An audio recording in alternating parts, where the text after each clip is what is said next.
El dolor agudo y punzante en mi costado izquierdo hacía que cada respiración superficial se sintiera como una victoria. Me acomodé ligeramente en mi asiento, tratando de encontrar una posición que no agravara mis 3 costillas fracturadas. Mientras me instalaba en la gran mesa de comedor de caoba, adornada con la mejor vajilla de porcelana de mi difunta esposa, mi hija, Clara, me lanzó una mirada fugaz y preocupada antes de ofrecer una sonrisa brillante y ensayada a los 20 invitados reunidos. Nuestro yerno, Víctor Estrada, se levantó, sus movimientos eran fluidos y teatrales. Alzó una copa de cristal, capturando la luz del candelabro. Un brindis, anunció Víctor, su voz retumbando con una falsa jovialidad. Un brindis por Roberto Hinojosa. Sigue tan duro como el granito, incluso después de esa espectacular caída por las escaleras de la cabaña el mes pasado. Su sonrisa era todo esmalte pulido y confianza depredadora, llegando a sus mejillas pero nunca a sus ojos fríos y oscuros. Supongo que el viejo aprendió su lección sobre caminar por lugares sin luz en medio de una tormenta de nieve, ¿eh? Añadió, con las palabras goteando una preocupación manufacturada. Sostuve su mirada, manteniendo mi propia expresión perfectamente neutral. Que pensara que yo era solo un torpe y olvidadizo hombre de 70 años. Que creyera que su plan cuidadosamente trazado había funcionado a la perfección. Él no sabía la verdad. Lo que Víctor Estrada no sabía, lo que ninguno de ellos sabía, era que yo no me había caído por esas escaleras en absoluto. Me habían empujado, y yo tenía la prueba irrefutable. Pero me estoy adelantando, algo que un buen investigador no debería hacer.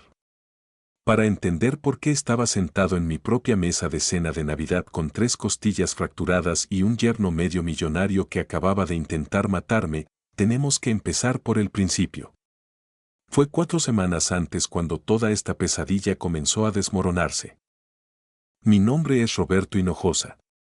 Tengo 70 años y pasé 42 años de mi vida en el Servicio de Policía Metropolitana, los últimos 20 como superintendente jefe en la Unidad de Delitos Económicos.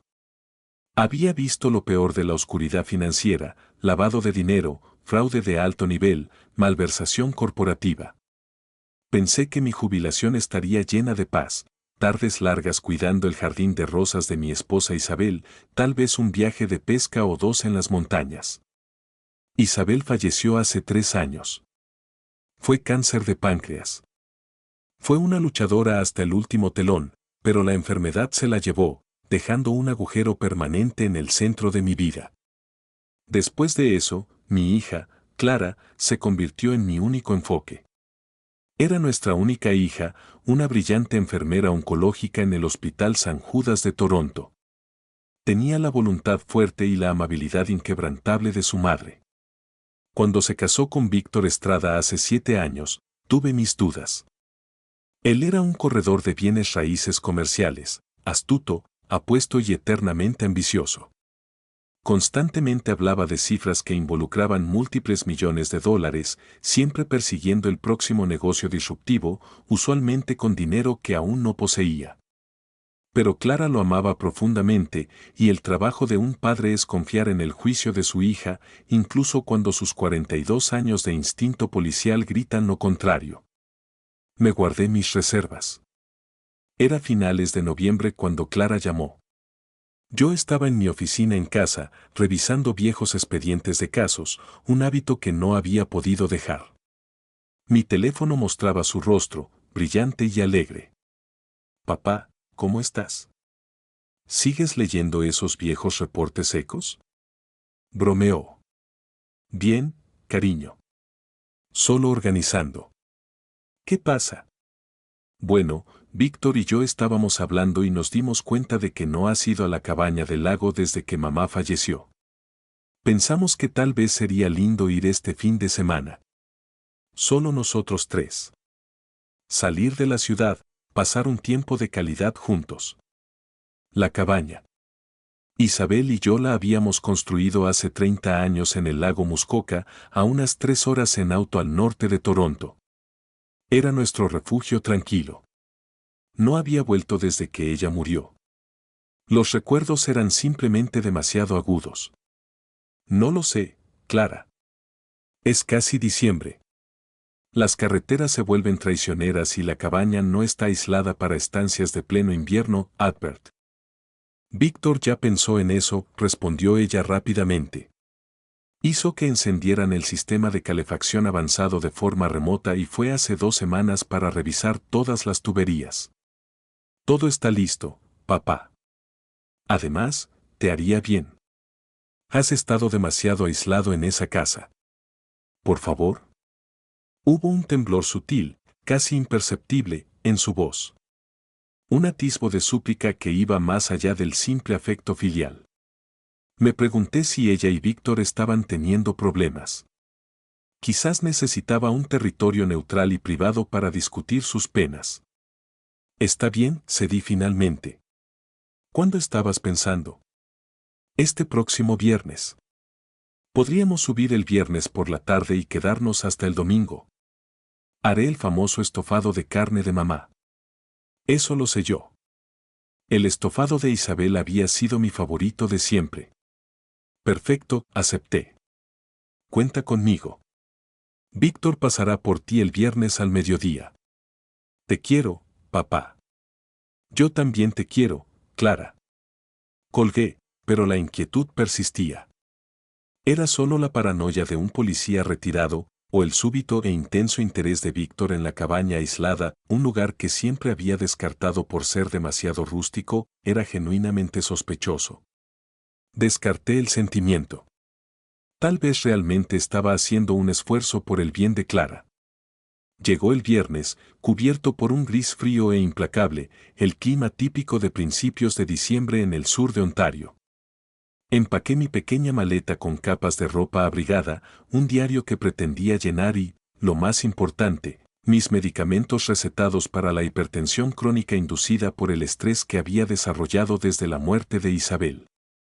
Exactamente al mediodía, el imponente Cadillac Escalade negro de Víctor entró en mi entrada. Estaba solo. ¿Dónde está Clara?, pregunté, subiendo al lujoso asiento del pasajero. Crisis de último minuto, afirmó Víctor, saliendo suavemente de nuevo a la calle. La llamaron por un choque masivo de 3 autos en la autopista 400. Un turno de emergencia. Dijo que subirá mañana por la mañana en cuanto la releven. ¿No deberíamos esperarla, entonces? No, ella insistió en que nos adelantáramos. Dijo que no quería arruinar todo el fin de semana para nosotros. Ya sabes lo dedicada que es, siempre poniendo a sus pacientes primero. Había un borde definitivo y agudo en su voz cuando mencionó la dedicación de Clara, un tono que implicaba molestia en lugar de orgullo.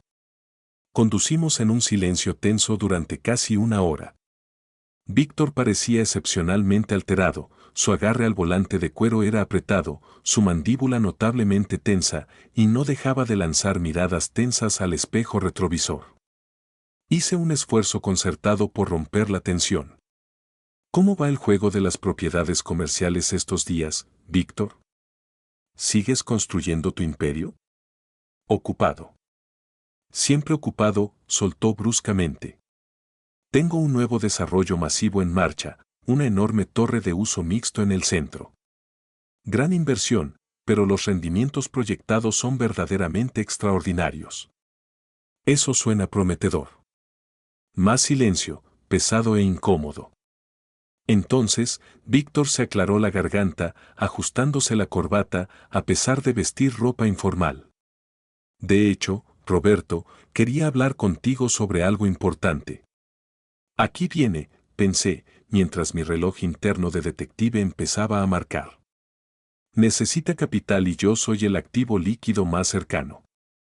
Estoy expandiendo el negocio exponencialmente, continuó, su tono cambiando a un discurso suave y ensayado.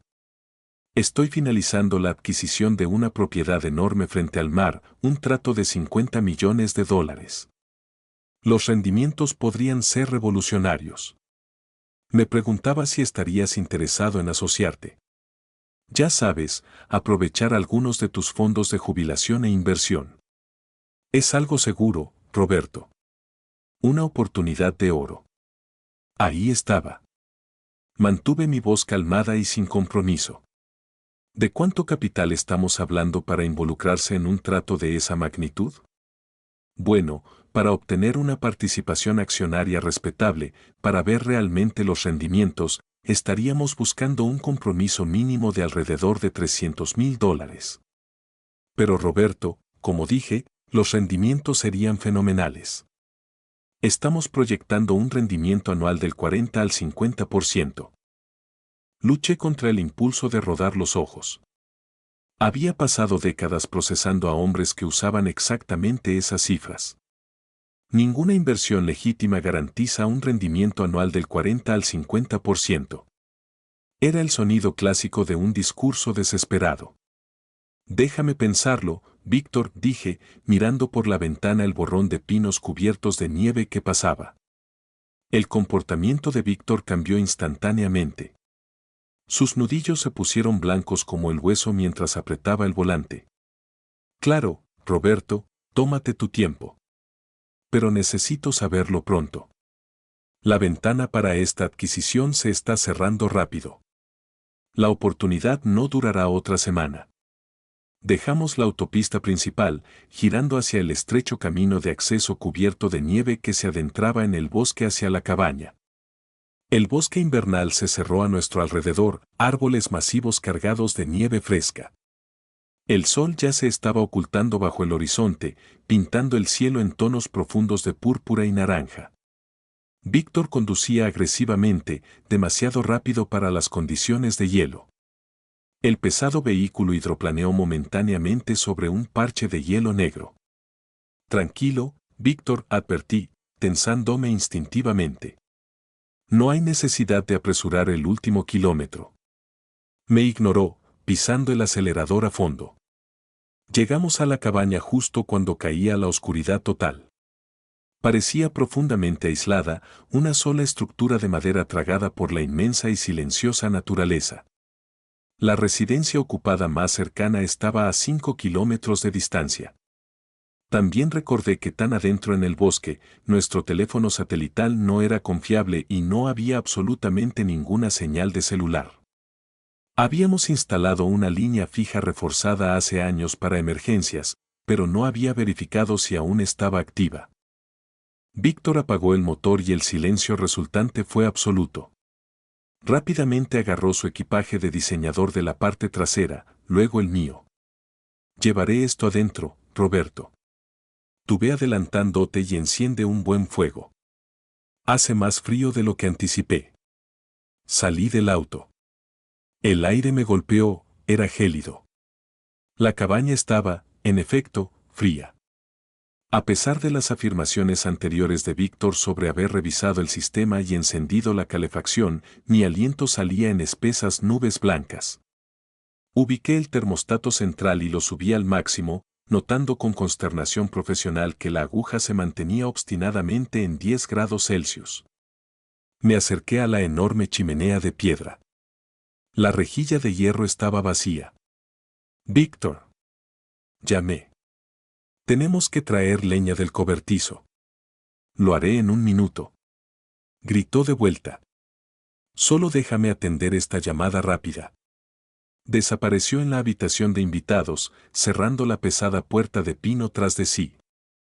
Escuché el murmullo bajo y urgente de su voz, demasiado bajo para distinguir las palabras, pero el tono era apagado, estresado y claramente involucraba una negociación desesperada. Mientras él estaba ocupado, me puse mi abrigo y decidí encargarme yo mismo de la leña. Necesitaba el calor y necesitaba moverme. El cobertizo de leña estaba ubicado en un nivel inferior en la parte trasera de la cabaña, al que se accedía por un conjunto de escaleras de madera rústicas que bajaban desde la terraza principal. Las escaleras eran viejas, desgastadas por 30 temporadas de duros inviernos en Muskoka. Isabel siempre había insistido en que necesitábamos reemplazarlas, pero nunca llegamos a hacerlo. Agarré varios troncos pesados, apilándolos con cuidado en mis brazos. Cuando empecé a subir de nuevo, mi bota aterrizó en el segundo escalón desde arriba. Fue entonces cuando lo sentí, y fue entonces cuando lo vi.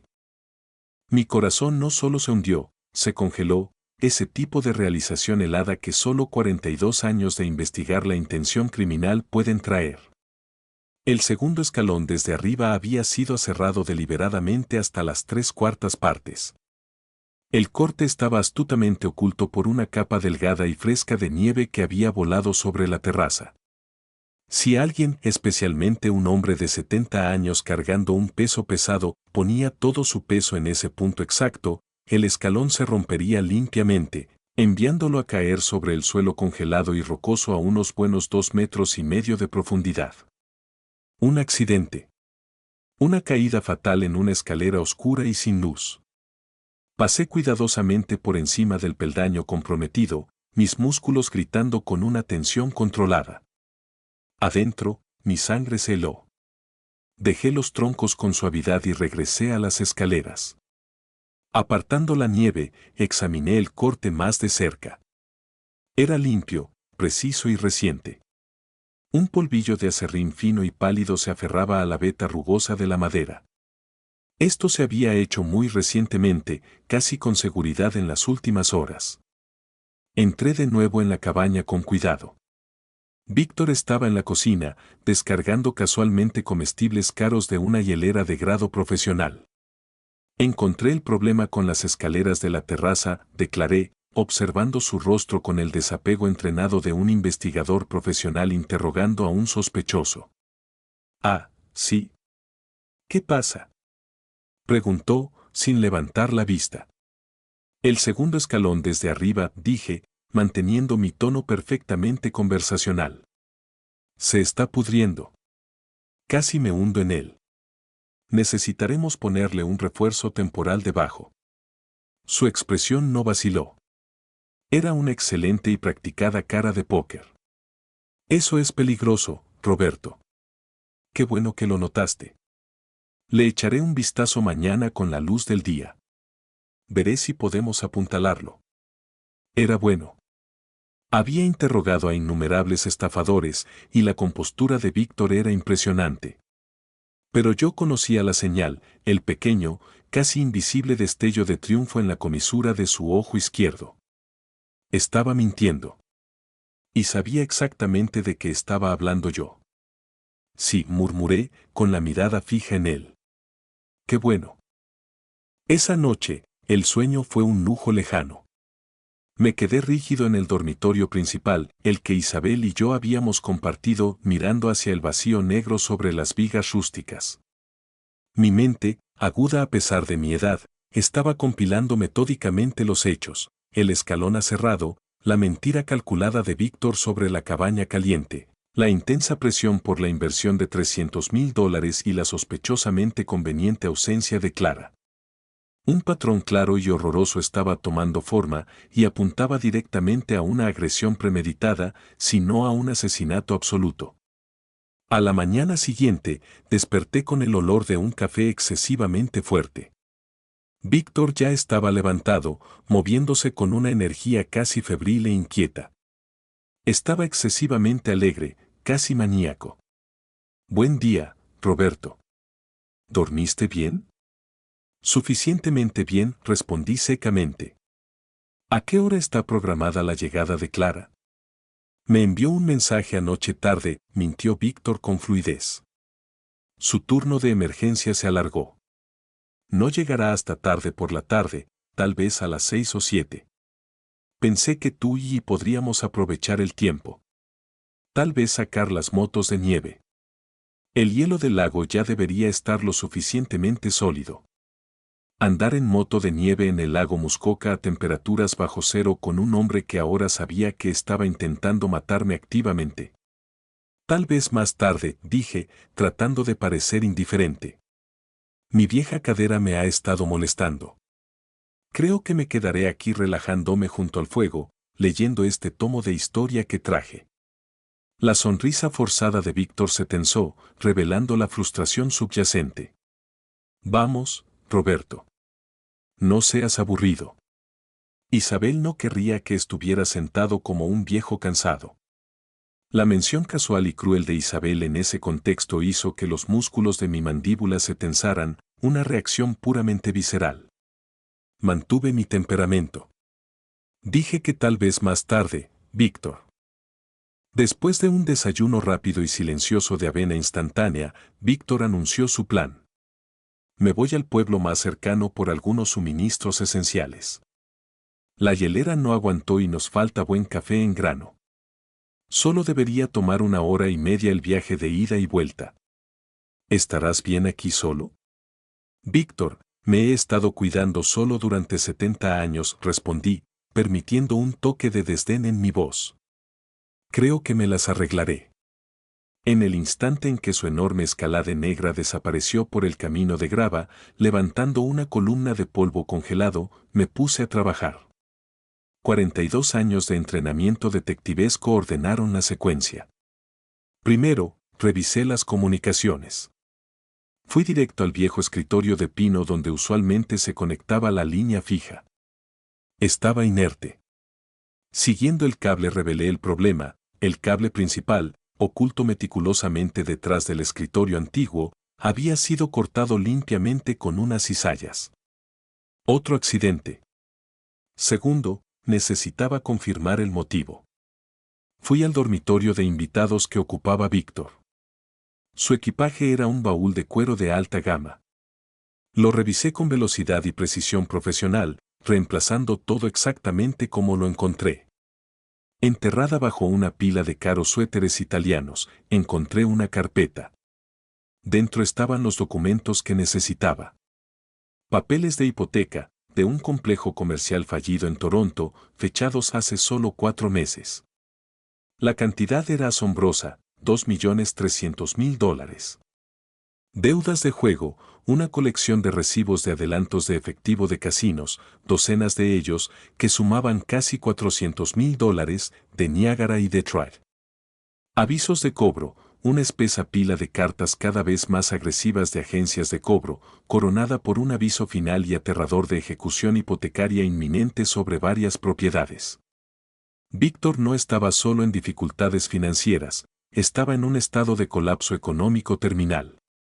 Al final de la carpeta, encontré la pieza final del rompecabezas, la que hizo que mis manos temblaran no de miedo, sino de una rabia fría y enfocada.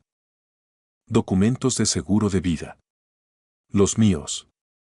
Una póliza de vida entera que Isabel y yo habíamos contratado hace décadas, ahora valorada en la sustancial cifra de $750.000.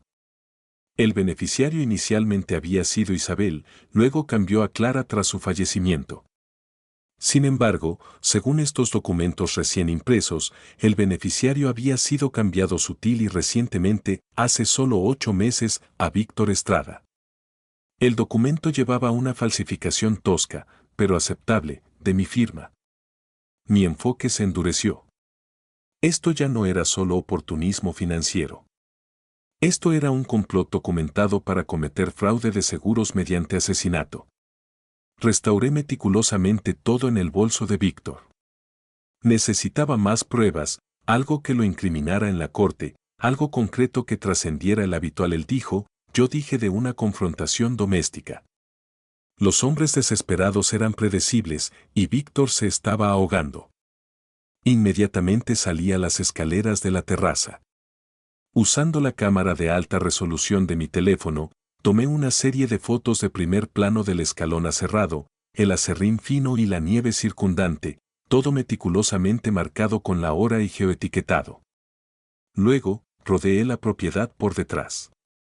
La puerta del cobertizo de almacenamiento secundario, donde se guardaban las herramientas, incluyendo un serrucho de mano, tenía marcas frescas y pequeñas de palanca alrededor del viejo mecanismo de la cerradura. Víctor no solo había encontrado un serrucho, había irrumpido activamente en el cobertizo asegurado para adquirir la herramienta específica necesaria para el trabajo. No estaba planeando un simple accidente. Estaba ejecutando un plan calculado para un asesinato premeditado. Cuando Víctor regresó, exactamente 1 hora y 45 minutos después, yo estaba sentado junto al fuego rugiente, finalmente había logrado construirlo usando la leña que traje, con mi tomo histórico abierto en el regazo, pareciendo ante todo el mundo un caballero mayor relajado y algo soñoliento disfrutando de su fin de semana solitario. Hola, Roberto. Conseguí todo lo que necesitábamos, dijo Víctor, dejando caer una bolsa de café gourmet sobre el mostrador de la cocina. Había vuelto a ser su yo pulido y confiado, pero detecté la desesperación subyacente, una actuación frágil. ¿Qué tal si sacamos esas motos de nieve ahora? ¿Para tomar un poco de aire fresco? De hecho, Víctor, dije, cerrando lentamente mi libro. Estaba pensando en tu oportunidad de inversión. Cuéntame más al respecto. Su rostro se iluminó al instante, reemplazando momentáneamente el estrés con una emoción pura y avariciosa. Durante la siguiente hora, lanzó su discurso, mostrándome folletos brillantes y altamente manufacturados en su teléfono, esquemas para el complejo frente al mar de $50 millones, listas de inquilinos proyectadas y diagramas de flujo que ilustraban los rendimientos anuales ficticios del 40 al 50%. Hablaba con la convicción de un verdadero sociópata, creyendo plenamente en sus propias mentiras incluso mientras los avisos de ejecución hipotecaria yacían guardados en su propio equipaje. Entonces, ¿qué piensas? Preguntó finalmente, inclinándose hacia adelante con los ojos intensos. Creo que necesito ver los registros de propiedad reales, dije, manteniendo mi voz suave y medida. Necesitaría reunirme con tus supuestos socios y, como ex superintendente jefe de delitos económicos, requeriría una revisión completa y auditada de las finanzas y la estructura de deuda del proyecto. ¿Entiendes, Víctor? Soy un hombre cuidadoso. $750,000 es mucho dinero. Su expresión se endureció, la sonrisa se evaporó por completo. Se enderezó, retrayéndose lentamente. No hay tiempo para todo eso, Roberto. Te dije que esta ventana de adquisición se está cerrando.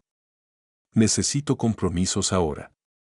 Entonces supongo que no está destinado a ser, Víctor.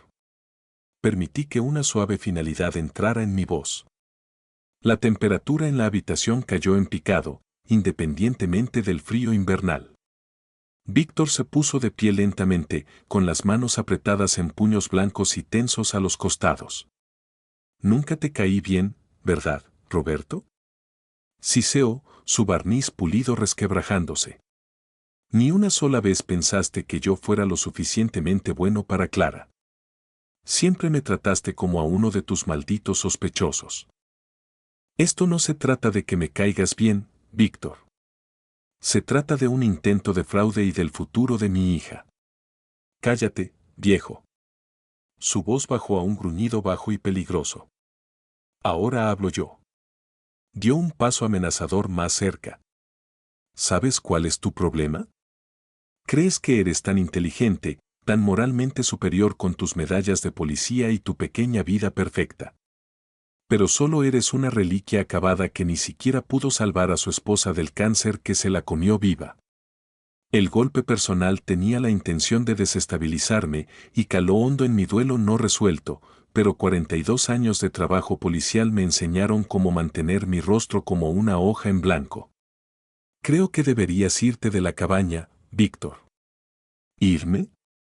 Estamos a 3 horas de la ciudad, Roberto. Es mi vehículo el que nos trajo aquí. Y Clara no estará aquí en horas. Sonrió entonces, una expresión fría y verdaderamente aterradora. Además, no hemos terminado nuestra conversación sobre el seguro, ¿verdad? Mira, realmente necesito ese dinero. Y de una forma u otra, lo voy a conseguir. Se movió hacia mí, acorralándome contra la repisa de la chimenea. Me puse de pie instantáneamente, posicionando el hogar de piedra sólida entre nosotros. 70 años podré tener, pero estaba en forma para pelear, y mi entrenamiento estaba grabado a fuego. Esta es tu última advertencia, Víctor. Vete ahora, y podremos lidiar con los delitos financieros mañana cuando Clara esté presente. Clara no va a venir, dijo, con los ojos brillando con un abandono imprudente. Le dije que no lo hiciera. Le dije que necesitábamos tiempo de unión masculina, tú y yo.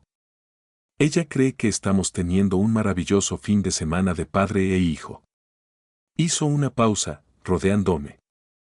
Entonces, ¿cuál es tu plan, superintendente jefe? ¿Arrestarme? ¿O planeabas matarme y alegar defensa propia? ¿Hacerlo parecer un accidente?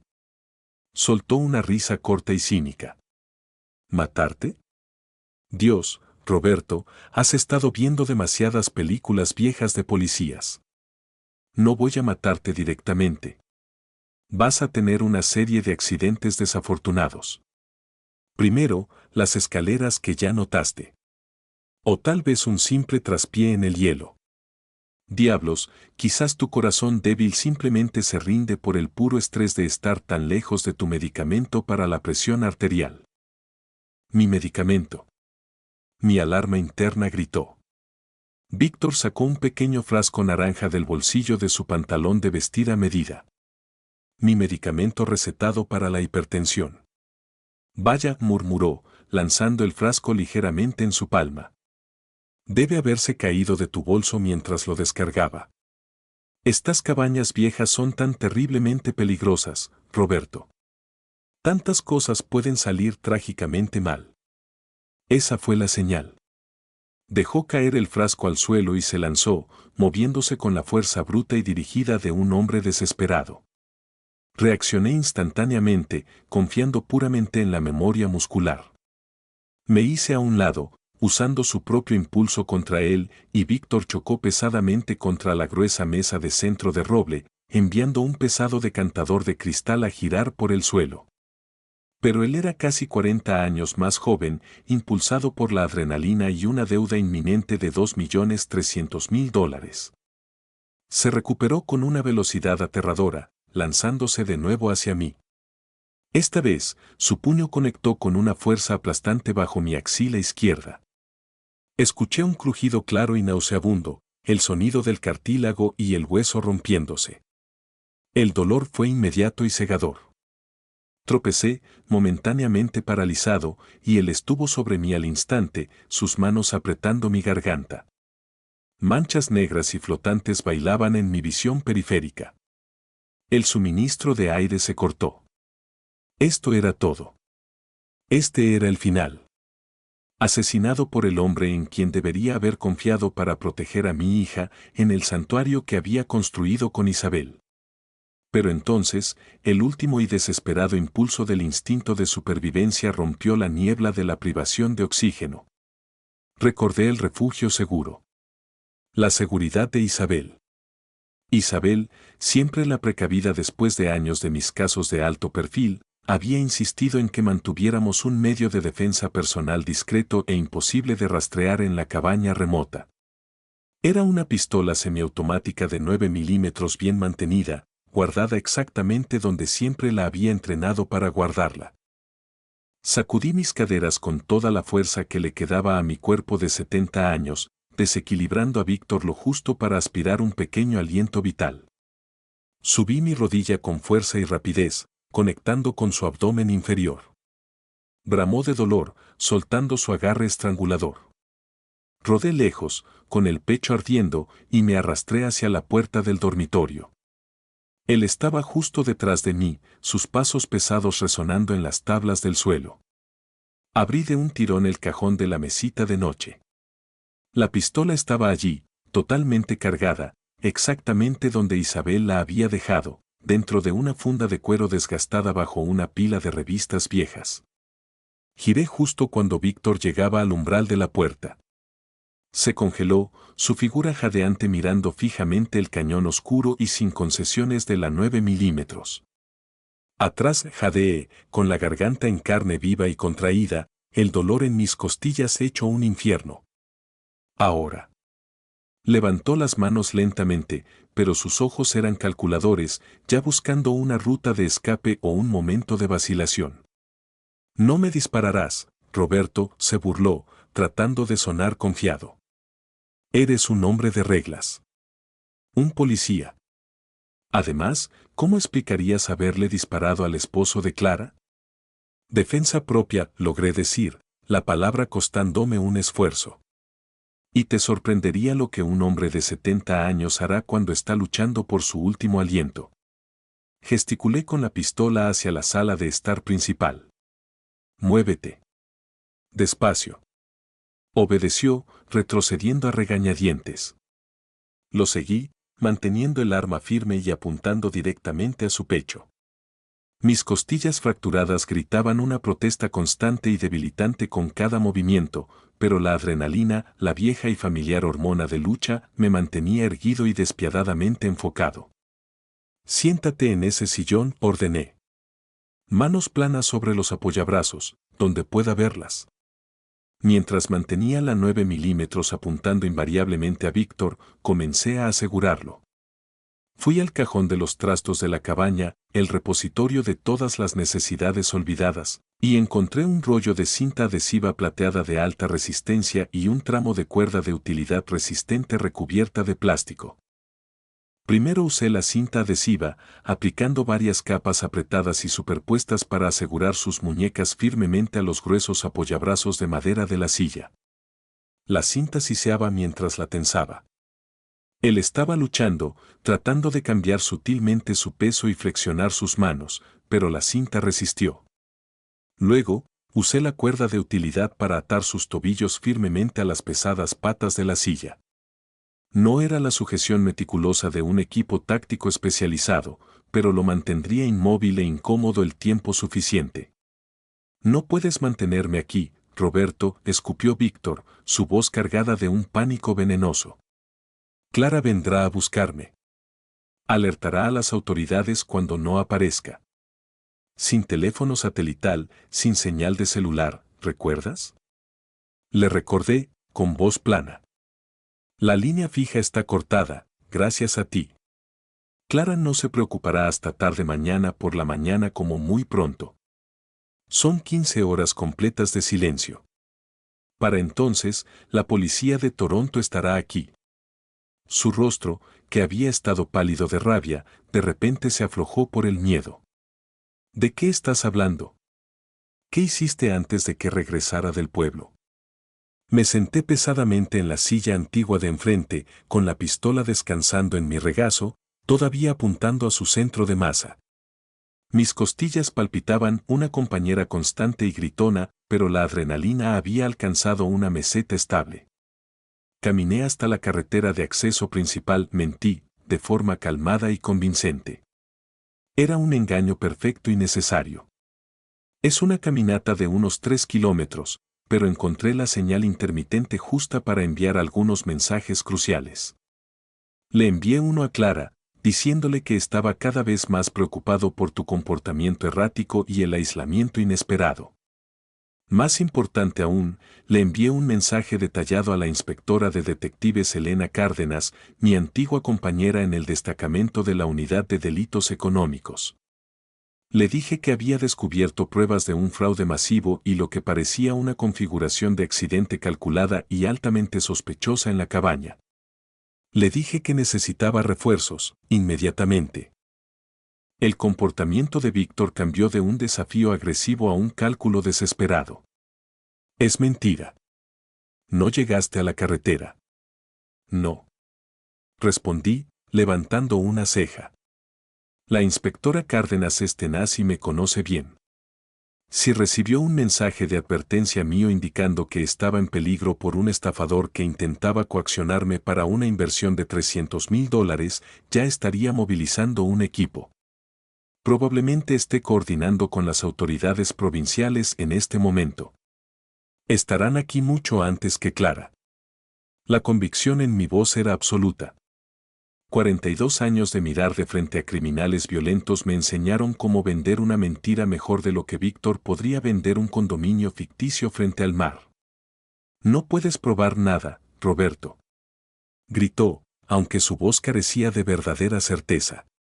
Alcancé mi teléfono y me desplacé cuidadosamente por la galería de fotos. Le mostré la serie de imágenes de alta resolución, el primer plano del peldaño de madera aserrado, el patrón distintivo de aserrín fresco, el geoetiquetado confirmando la ubicación exacta y aislada.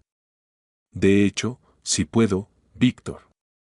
La Unidad Forense de la Policía Provincial de Ontario, OPP, estará muy interesada en esta evidencia marcada con la hora. Además, los documentos que localicé en tu equipaje, la póliza de seguro, la firma falsificada cambiando al beneficiario, los avisos de ejecución hipotecaria, los $400,000 en recibos de juego. Esos son múltiples cargos de fraude financiero de alto nivel, Víctor. Y combinado con el asalto documentado que acabo de sufrir, las marcas de ligadura en mi garganta, las 3 costillas fracturadas, los cargos por intento de asesinato capital van a prosperar. Te espera una sentencia muy larga. Su rostro se desmoronó, los últimos vestigios de su bravuconería disolviéndose. De repente se veía pequeño, patético y profundamente asustado. No quise que llegara tan lejos, Roberto susurró, con los ojos llorosos. Las deudas, la presión simplemente seguía subiendo, y pensé que, si tan solo pudiera acceder a ese capital, podría darle la vuelta al proyecto del centro y pagarle a todos. Amo a Clara, Roberto. Lo hago. Pero estaba demasiado metido. ¿Entonces decidiste matarme a mí, su padre, para tomar el dinero de mi seguro? Necesitaba esos $750,000, confesó, las palabras saliendo a borbotones. Después de que te hubieras ido, iba a cuidar de Clara. Lo juro. El pago del seguro, más las ganancias de la venta de tu casa, tus ahorros, habría sido suficiente para cubrir todas las deudas y aún dejar una cantidad sustancial para Clara. Yo habría sido su héroe. Habrías arruinado la herencia de mi hija y destrozado su vida tratando de salvarte de la prisión, Víctor. Él miró hacia otro lado, incapaz de negar la verdad. Suspiré, un sonido doloroso y pesado que sacudió mi pecho. Mantuve el arma descansando firmemente en mi regazo. ¿Sabes qué es lo más triste de todo, Víctor? Si tan solo hubieras entrado en mi oficina y hubieras sido honesto, si me hubieras dicho que te estabas ahogando en $400,000 de deudas de juego, tal vez te habría ayudado. No con las deudas en sí, sino ayudándote a entrar en un centro de tratamiento de buena reputación, ayudándote a encontrar una salida legítima. Eso es lo que se supone que hace la familia. No somos familia, soltó él, con los ojos ardiendo con un odio persistente. Te aseguraste de que lo supiera cada día que entraba en esta casa. Quizás había una pizca diminuta e incómoda de verdad en esa acusación. Quizás no había sido tan acogedor con el ambicioso joven corredor como debería haberlo sido un suegro. Pero esa falta de aceptación no excusaba, bajo ninguna circunstancia, el intento de asesinato y el fraude de alto nivel. Nos sentamos en el creciente y gélido silencio mientras el corto día de invierno terminaba y el frío profundo de la naturaleza se instalaba. No me atreví a moverme para recoger más leña, no podía arriesgarme a dejar a Víctor ni por un momento, no con la remota posibilidad de que pudiera soltar las toscas ataduras. Así que esperamos, temblando en la cabaña que se enfriaba rápidamente. Pasaban las 9 de la noche cuando las luces delanteras finalmente cortaron la negrura absoluta más allá de las ventanas de la cabaña. Un vehículo se detenía afuera. Mi corazón, a pesar del dolor constante de mis costillas, se aceleró a un ritmo pesado. ¿Había funcionado mi engaño? ¿Eran la inspectora de detectives Cárdenas y la policía de Toronto? La pesada puerta principal se abrió hacia adentro y Clara entró. Se detuvo en seco en el umbral frío, asimilando la escena instantáneamente, yo, golpeado, luchando visiblemente por respirar y sosteniendo una sustancial pistola de 9 milímetros, Víctor Estrada, su apuesto y sofisticado esposo, encintado y atado al sillón. Su rostro perdió todo color, poniéndose blanco como el papel. «Papá. ¿Qué nombre de Dios pasó? ¿Qué hiciste?» «No lo que yo hice, cariño», raspé, mi voz sonando extraña y áspera por el reciente estrangulamiento. «Lo que él hizo». Rápida y concisamente expliqué la secuencia de eventos. El escalón cerrado, la línea fija cortada, la enorme deuda financiera, los documentos de seguro falsificados y el ataque final y violento en la sala que resultó en mis 3 costillas fracturadas y las marcas de ligadura en mi garganta. Expuse los hechos con desapego, como leyendo un reporte policial, dejando que el peso de la evidencia hablara por sí mismo. Con cada revelación, observé el rostro de mi hija sufrir una transformación terrible, la confusión se agrió en incredulidad, la incredulidad se convirtió en horror puro, y el horror finalmente se asentó en un duelo profundo y abrasador. Cuando terminé, ella se giró lentamente hacia Víctor, con sus ojos enrojecidos pero fijos. ¿Es verdad, Víctor? Él no pudo sostenerle la mirada, mirando en cambio las tablas del suelo. Clara, puedo explicarlo. Es un gran malentendido. Roberto está malinterpretando las cosas. ¿Es verdad? Repitió ella, su voz elevándose en una desesperación fría y controlada. Estaba desesperado, admitió finalmente, con voz de súplica baja. Cometí errores terribles. Pero lo hice todo por nosotros, Clara. Por nuestro futuro. Para que no lo perdiéramos todo. Intentaste matar a mi padre, afirmó ella, la acusación cortando el aire tranquilo. Su voz se quebró por completo entonces. ¿Cómo es eso por nosotros? ¿Cómo es eso remotamente un futuro? Sacó su teléfono, su mano temblando violentamente. Voy a llamar a la policía. Los voy a llamar ahora mismo. No hay señal aquí, Clara, le recordé suavemente. Y la línea fija está cortada. Tenemos que conducir hasta la carretera principal donde hay servicio. Clara miró a Víctor una última vez. En ese silencio agonizante, presencié su desamor en tiempo real, la destrucción instantánea y total de 7 años de matrimonio y confianza. La expresión suave y amorosa que usualmente guardaba para él se endureció, dando paso a una expresión decidida que solo había visto antes cuando ella luchaba por la vida de un paciente en el hospital.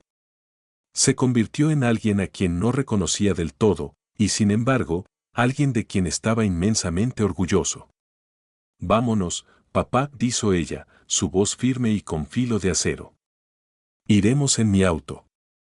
Él puede quedarse aquí mismo y pasar la noche contemplando el verdadero significado de futuro. Clara, no podemos simplemente dejarlo asegurado así, protesté débilmente. Mira cómo lo hago, dijo ella, sin dejar lugar a debate. Dejamos a Víctor Estrada encintado y atado a la silla de caoba. Caminamos hacia su Honda CR-V, un vehículo cómodo y sensato, totalmente fuera de lugar junto al chillón Escalade de Víctor. Clara condujo con un enfoque inquietante, recorriendo el traicionero camino de acceso a una velocidad razonable. Condujimos durante casi 20 minutos antes de que el teléfono finalmente vibrara, señalando una conexión. Llamó inmediatamente al Servicio de Policía de Toronto, TPS, explicando en un lenguaje rápido, claro y conciso que había habido una agresión grave en la cabaña de Muskoka y que el perpetrador estaba retenido pero era peligroso. La inspectora de detectives Elena Cárdenas, mi antigua compañera, se reunió con nosotros una hora después en el destacamento provincial más cercano. Di mi declaración oficial, mostrándole la evidencia fotográfica en mi teléfono y explicando la ubicación de los documentos de seguro falsificados en el equipaje de Víctor en la cabaña. La unidad táctica de la OPP, trabajando en coordinación con el TPS, arrestó a Víctor en la cabaña remota 3 horas después. La lista de cargos era extensa: intento de asesinato capital, fraude financiero de alto nivel, falsificación del cambio de beneficiario del seguro y agresión con resultado de daño corporal, las 3 costillas fracturadas y las marcas de ligadura. La evidencia, los documentos falsificados, la línea fija cortada, el escalón aserrado y mi declaración inmediata como veterano de 42 años de la fuerza policial, era abrumadora. Lo cual nos trae de vuelta a la mesa de la cena de Navidad, 4 semanas después de aquel fin de semana aterrador y gélido. Las 3 costillas fracturadas que Víctor me había provocado estaban sanando, dolorosamente lento, haciendo que fuera insoportable estar sentado erguido por cualquier periodo de tiempo. Pero había insistido en organizar la cena familiar según lo planeado. Clara merecía algo de apariencia de normalidad, un regreso a la tradición, después de la profunda traición que había sufrido. Víctor, debido a sus inmensos recursos y a la habilidad de su equipo legal corporativo, estaba libre bajo fianza a la espera del juicio. Sus abogados habían convencido al juez de que no representaba un riesgo de fuga, no con sus extensas propiedades comerciales y, crucialmente, siendo Clara legalmente su esposa todavía. Ella había solicitado el divorcio el día después de su arresto, pero estas cosas se mueven a un ritmo glacial en el sistema judicial canadiense. Y de alguna manera, por razones de cierre en las que ella insistió, Clara había permitido que Víctor asistiera a la cena de Navidad familiar. Necesito enfrentarlo una última vez, había explicado ella, con los ojos en carne viva. Necesito hacerlo rodeada de mi familia. Necesito cortar este cordón limpiamente. Yo había argumentado vehementemente en contra, pero era mi hija y estaba sufriendo, así que acepté a regañadientes. Ahora, sentado a mi propia mesa, con mi cuerpo roto gritando en protesta, observaba a Víctor interpretar el papel de la víctima gravemente incomprendida. Mi hermano menor, Arturo, y su esposa, Carla, estaban sentados rígidos, sin saber dónde poner la mirada. El primo de Clara, Miguel, no dejaba de fulminar con una rabia apenas contenida a Víctor. La tensión en el comedor era tan palpable que se sentía como una manta pesada e invisible.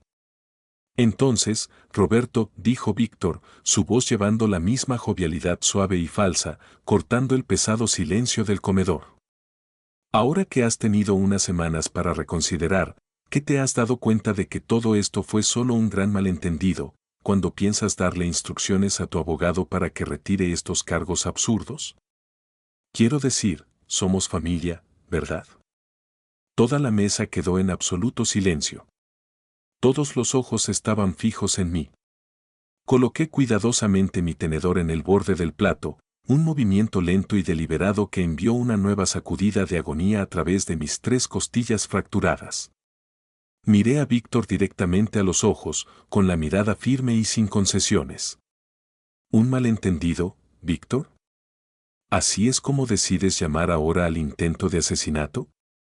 Papá, comenzó Clara, con una nota de miedo en su voz, pero levanté suavemente una mano, silenciándola. No, cariño. Déjame decir esto. Víctor necesita escuchar los hechos una última vez, en presencia de testigos. Me volví hacia él, inclinándome ligeramente hacia adelante, ignorando el dolor abrasador en mi pecho. Serruchaste metódicamente las escaleras exteriores principales de mi cabaña, planeando que yo cayera hacia mi muerte para que pareciera un accidente torpe y nocturno. Cortaste la línea fija de emergencia para que no pudiera pedir ayuda. Luego falsificaste mi firma para cambiar al beneficiario de una póliza de seguro de vida de $750,000. Y cuando ninguno de tus accidentes planeados funcionó lo suficientemente rápido para el cronograma de tu deuda agobiante, pusiste tus manos alrededor de mi garganta e intentaste asfixiarme. La máscara de Víctor finalmente se resbaló de forma irrevocable. Su rostro se torció en un gruñido. No puedes probar la falsificación. No puedes probar la intención. La policía de Toronto tiene un informe forense completo, Víctor, declaré con calma. Tienen las fotografías con la marca de tiempo del escalón cerrado, los documentos de ejecución hipotecaria de tu oficina y tus huellas dactilares en la herramienta específica que usaste para entrar en el cobertizo. Y luego, está esto. Subí con cuidado el cuello de mi suéter de cachemira y lo alejé de mi cuerpo, revelando la enorme y espantosa extensión de hematomas púrpuras, amarillos y verdes oscuros en mi pecho y costillas. 3 costillas fracturadas documentadas, contusiones graves y las distintas marcas de ligadura en mi garganta, expliqué, dejando que la familia observara la evidencia gráfica de su violencia. Todo meticulosamente documentado por el hospital la noche en que Clara me llevó. Esto no es una conjetura, Víctor. Esto es evidencia física. Agresión con resultado de daño corporal, mínimo. Bajé mi suéter de nuevo y me incliné más, proyectando una autoridad silenciosa y devastadora. No me diste una lección sobre envejecer, Víctor. No probaste que yo fuera débil, olvidadizo o que estuviera en tu camino. Probaste algo mucho más profundo sobre ti mismo. ¿Qué cosa? Preguntó, su voz tensa y temblando de furia. Que eres un cobarde que intentó asesinar a un hombre de 70 años desarmado por el dinero de un seguro, declaré, con la palabra final resonando con absoluta convicción. Y aún así fallaste. El silencio que siguió fue sofocante. Clara lloraba en silencio, las lágrimas corrían por su rostro. Mi hermano Arturo simplemente sacudió la cabeza con asco. El primo Miguel parecía listo para saltar a través de la mesa y atacar físicamente a Víctor. Víctor arrastró su silla con un chirrido violento contra el suelo de madera y se puso de pie. Esto es intolerable. Esto es abuso. No tengo que sentarme aquí y aguantar esto. Clara, nos vamos ahora mismo. No, dijo Clara, su voz baja, pero cortando su fanfarronería como una navaja. Víctor se congeló, confundido. ¿Qué? Ella lo miró, sus hermosos ojos rojos e hinchados, pero su voz era tan firme como lo había sido mi mano con la pistola en la cabaña. No, Víctor. Tú te vas solo. Los papeles del divorcio serán entregados a tu abogado a primera hora mañana por la mañana.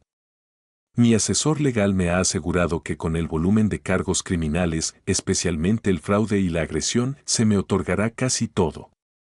La casa, el vehículo, los activos que no hayas liquidado por el juego. Todo. Se puso de pie, igualando su altura. Vas a ir a prisión, Víctor. Y cuando salgas, no tendrás absolutamente nada. Ni esposa, ni familia, ni activos, y ciertamente ningún futuro. Clara, por favor. Te estoy dando una oportunidad. Fuera de la casa de mi padre. Víctor miró alrededor de la mesa del comedor una última vez, buscando desesperadamente un solo aliado, un solo rostro comprensivo. No encontró ninguno, solo asco frío y una claridad triunfante. Finalmente, su máscara sofisticada se fracturó por completo. Todos se van a arrepentir de esto. Apelaré. Lucharé contra esto por 10 años. Yo. Irás a prisión, terminé yo con calma, recostándome.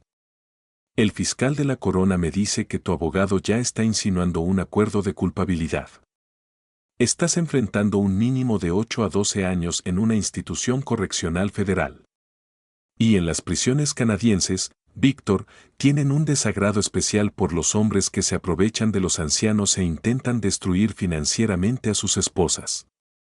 Tendrás mucho tiempo para reflexionar sobre tus elecciones. Me miró fijamente, sus ojos ardiendo con un odio puro y sin adulterar, el tipo de malicia tóxica que solo había encontrado en los criminales más endurecidos. Salió furioso del comedor.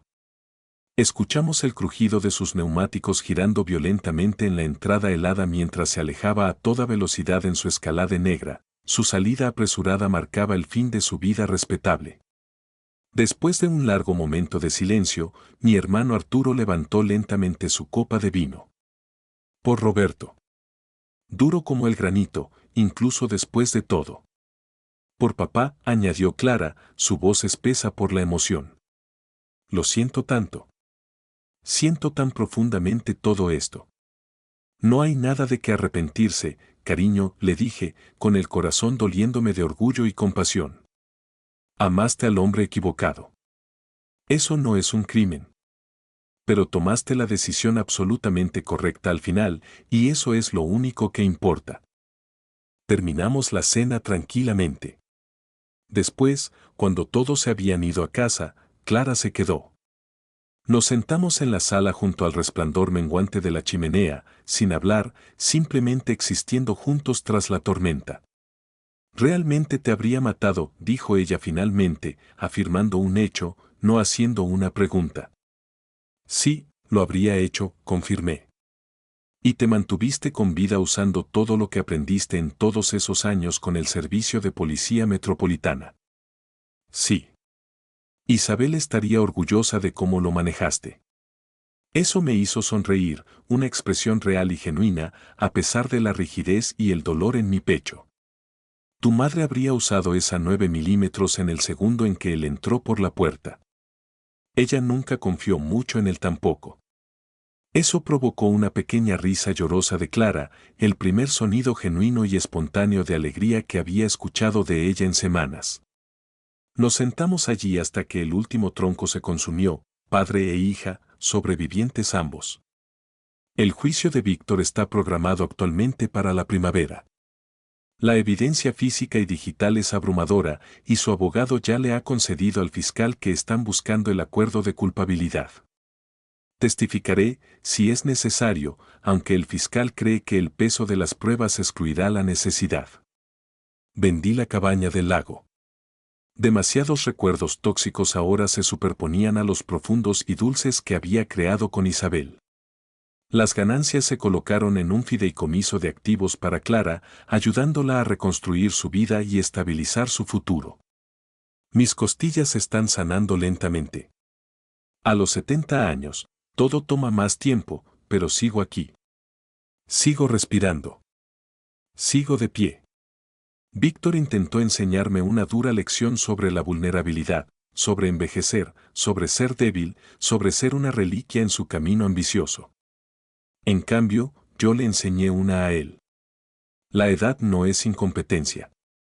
La experiencia no es irrelevante. Un joven criminal desesperado con un plan mal ejecutado no es rival para un hombre calmado y metódico con 42 años arrestando delincuentes. Esa es la profunda lección que Víctor aprendió aquel fin de semana en los bosques remotos, y es una que tendrá un mínimo de 8 años para recordar mientras viste el uniforme naranja de la institución. En cuanto a mí, estoy aprendiendo a vivir de nuevo. He comenzado a trabajar como voluntario en un centro de seguridad comunitaria, enseñando defensa personal y entrenamiento de concientización a personas mayores. No sean víctimas, les digo. Manténganse alerta, confíen en su instinto y nunca, jamás, bajen la guardia. Si mi desgarradora experiencia puede ayudar a que incluso una sola persona evite una tragedia similar, entonces algo bueno salió de ese terrible fin de semana frío. Clara también está mejorando. Está en terapia de duelo, trabajando a través de la violencia emocional y la traición. No deja de disculparse, pero yo sigo recordándole la misma verdad esencial: ella no hizo esto. Víctor lo hizo. Ella es la víctima definitiva aquí, también. A veces, tarde en la noche, pienso en esos momentos oscuros en el suelo de la cabaña, las manos de Víctor apretándose, mi visión desvaneciéndose a negro. Reflexiono sobre lo cerca que estuve de no ver nunca otro amanecer, de no volver a escuchar reír a Clara. Y luego pienso en Isabel, y puedo escuchar su voz en mi memoria, dura, práctica y totalmente carente de sentimentalismo. Sobreviviste, Roberto. No recuperarás ese tiempo, así que deja de darle vueltas a los momentos oscuros y empieza a vivir los que te quedan. Así que eso es precisamente lo que estoy haciendo. Viviendo una respiración cuidadosa y preciosa a la vez, con mis costillas curadas, pero sensibles, recordándome constantemente que sigo aquí, sigo luchando y sigo negándome a dejar que alguien más escriba el capítulo final de mi vida.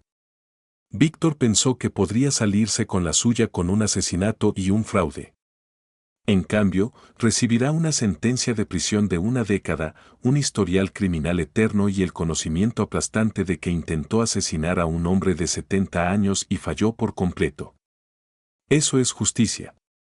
Lenta, minuciosa y absolutamente segura. ¿Y para mí? Obtuve algo infinitamente más valioso que la venganza. Recuperé mi vida, protegí a mi hija y tuve la profunda satisfacción de saber que la experiencia, el entrenamiento y una negativa profunda a rendirse aún pueden ganar la batalla. Incluso cuando tienes 70 años, estás físicamente comprometido y tienes el corazón roto, aún puedes ganar. Solo tienes que ser inteligente, mantener la calma bajo fuego y nunca, jamás, subestimar lo que un viejo policía sabe sobre cómo atrapar a un criminal desesperado. Víctor aprendió esa lección de la manera más dura posible. En cuanto a ese brindis cruel que hizo en la cena de Navidad, sobre el viejo aprendiendo su lección. Tenía razón en una cosa. Alguien aprendió una lección inolvidable aquel fin de semana en la cabaña de Muskoka.